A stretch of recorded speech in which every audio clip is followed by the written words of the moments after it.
What is up, everybody, and welcome back to some Sonic. A little bit of Sonic with your boy Robbie Dagger, and this one I wanted to talk about Sonic Forces. Just completed the game myself, and just on a side note for just real quick, how dare people try to review a game before they complete it? I think that's pretty disrespectful to their communities. But in this one, we're gonna take a look at a Sonic Forces review here. Take a look at it, talk about it a little bit. This game had been in development since 2013, finally released in November of 2017, developed by Sonic Team, the same team that previously developed Sonic Colors and Sonic Generations, and was headed by Sonic series veteran Takashi Lizuka, who's been producing, designing, directing Sonic games since the Sonic 3 and Knuckles installment. When this game was released, it didn't get great reviews, and it definitely stayed in the shadows behind Sonic Mania, which was released only a few months before Forces. Because of those bad reviews, I myself stayed away from the game for a bit, which I now completely regret. Having played Sonic Forces myself, I can honestly say that this is the best Sonic game that I've played in a really long time.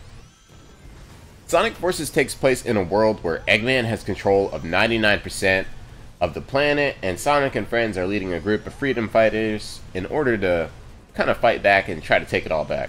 It's almost a nod to the dark Sonic Saturday morning cartoon series of the 90s, except there's no Sally. There's no Sally, no knothole in sight. May she rest in peace. The player gets control of a character that you create in order to save Sonic and fight back against Eggman's army. A fresh villain named Infinite was added, and there is a bit of rivalry between this new villain, the character you create, and pretty much the rest of the cast. Some of the biggest complaints I've heard about Sonic Forces is the story, and I will admit the storytelling, dialogue, and character interaction is a bit lacking. I also feel like Infinite was an underwhelming villain. His rivalry with the players should have been turned up like 100% in my opinion, as I think this would have made an amazing dynamic for the game, and it would have created a really interesting, like, Infinite versus the player character arc. I also think it would have been cool to see the character given choices of actions or dialogue, similar to how it works in, like, Mass Effect games, but all in all, honestly, not gonna complain. The thing is, though, with all the complaints about story and dialogue, I really don't think it actually matters as much as people kind of act like it does. Like, Sonic isn't Metal Gear or Final Fantasy. The focus has never been on story and dialogue as much as on gameplay. I don't know, maybe you're from some good future where Sonic games have always had a good story. You know, if you are, you know, take me there, man. But I don't know. I really don't know where the story, where all the harsh criticism of Sonic's story comes from. Like, is it comic fans? I don't know. In contrast, if you think about Nintendo's mascot, his games don't have much story either, and they don't get nearly as much criticism in my opinion. In fact, I think the game would have been just as good with some Sonic Mania style storytelling where there was no dialogue, but clearly someone at Sega wanted to capture a sort of epicness that, you know, the recent maybe star or superhero movies have been displaying. But the story is honestly just too serious at times, and I did get a few inappropriate laughs from a few of the cutscenes on my first playthrough. One thing I want to mention about the dialogue and the story is that you actually have the option to turn off the game's radio, which in essence will remove all the annoying, non-important story chatter if you do prefer a more traditional Sonic experience, which I have to admit is a beautiful touch for Sega to add. Gameplay is varied and consists of boost style gameplay in both side-scrolling and chase cam style stages. Your character's own stages where you make use of your Wispin, which is a kind of a weapon designed to use the power of the Wisps, and you can also swing around like Spider-Man. And Classic Sonic also makes a reappearance and has his own kind of mechanics and game feel of his own, honestly. And his own moveset too. Playing as Sonic or the player character, the one you create, is actually pretty fun. I will say Classic Sonic feels off It's not bad once you get used to it. It's fine, but as a classic Sonic fan, I don't think they got the mechanics. I don't think they got the physics right. The physics are definitely off, and I can see why this would turn people off. I feel like if you're gonna add the mechanic, or if you're gonna add the gimmick of classic Sonic, then you need to spend the time to get his physics right. Otherwise, it's odd having classic Sonic make an appearance in this game. I think he shouldn't even be in the game personally, and especially since the developers didn't spend the time to match his gameplay style with the classic games. I'm actually not a fan of classic Sonic at all, and I really don't think there needs to be more than one Sonic, but that's a discussion for another video for another day. Honestly, had a lot of fun on my first playthrough of the game, and even played through a few stages a couple more times. Sonic Team deserves praise for their level design, taking it back to Sonic's roots, speedrunning, amazing visuals, and light platforming. Did I say amazing visuals? I mean, look at this. Look at this. This is beautiful. Part of what was so great about the classic Sonic games is that when you look at the art style, animations, backgrounds, it all holds up and still looks beautiful today. That art style pops. Think about when that came out. Think about when Sonic 1 on the Genesis came out. That was a huge, beautiful art style compared to something that was running the market like Super Mario back in the day. Sonic Team kept this in mind, and each level looks very different, very beautiful. I was impressed with the background visuals, enough to slow down or even replay a level in most cases, and it's amazing to see how much detail is added to the backdrop that you're racing past in most cases. The music is good, like really, really good, like stupid good, honestly. And I'm really happy to see Sega continuing the tradition of giving Sonic games a godly soundtrack. I found myself humming the musical themes to some of the zones for hours after I had played them. There's a particular industrial rock / EDM sound to this game's soundtrack, and all I can say is 10 out of 10, it's amazing.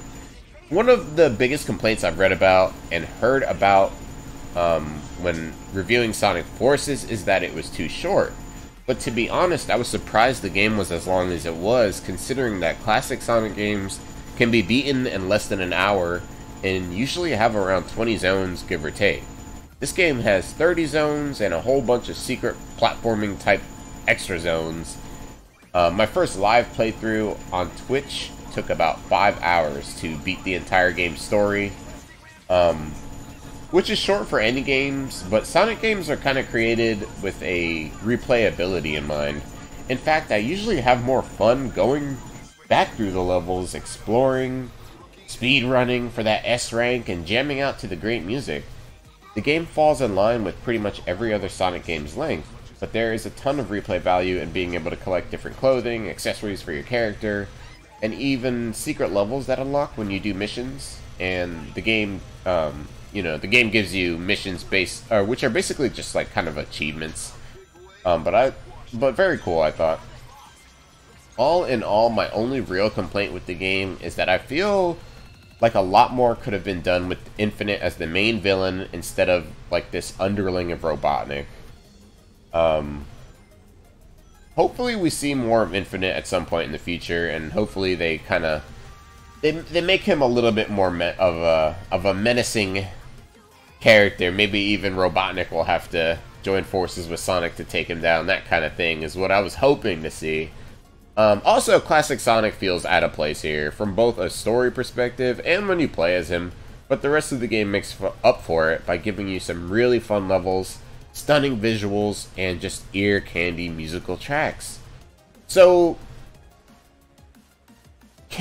I cannot end this video without talking about why did Sonic Forces get all the bad reviews. I think it's partly that we're experiencing a time in social media and the YouTube space where negativity and controversy just gets a lot more attention than other forms of content. This means that a negative review can score a content creator more views and watch time than a positive review. This, along with the echo chamber that is social media, have created a mentality that it's basically cool to hate on games that in some cases one hasn't even played. And honestly, Sonic is an easy target for just a number of reasons. But that also is another topic for another video. All in all, I would give this game a 9 out of 10. But I want to know what you guys think about Sonic Forces. I've heard just a lot of mixed reviews, and I really thought the game was great, and I thought it was one of the best Sonic games that I've seen in years, honestly. But I definitely want to hear what you guys think. Love to hear your opinions and read your opinions and everything. It's been a pleasure discussing all this with you guys. I hope it was okay. I hope you guys kind of understand where I'm coming from here, as someone who's been playing Sonic games since Sonic 1 on the Genesis, honestly.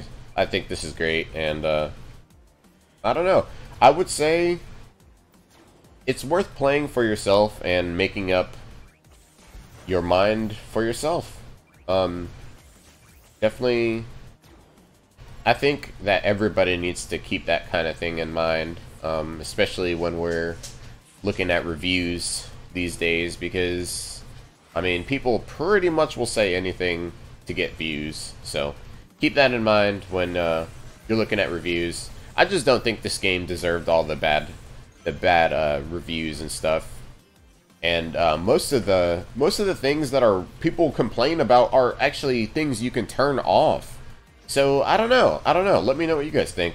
As always, it's been a pleasure being your host on this episode of Sonic Forces, on this little review. If you have anything to add, don't forget to add it below.